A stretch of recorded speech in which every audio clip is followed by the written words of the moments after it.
अलक्ष्य लक्ष्य लक्ष्य पाप लक्ष्य सार सायुधम ततस्तु जीव जंतु तंतु भुक्ति मुक्तिदायकम्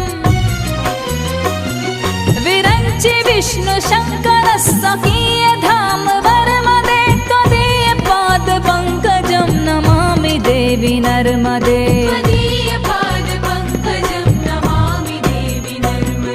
नमामि देवी नर्मदे नमामि देवी नर्मदे नमामि देवी नर्मदे नमामि देवी नर्मदे त्वदीय पाद पंकजं नमामि देवी नर्मदे त्वदीय पाद पंकजं नमामि देवी नर्मदे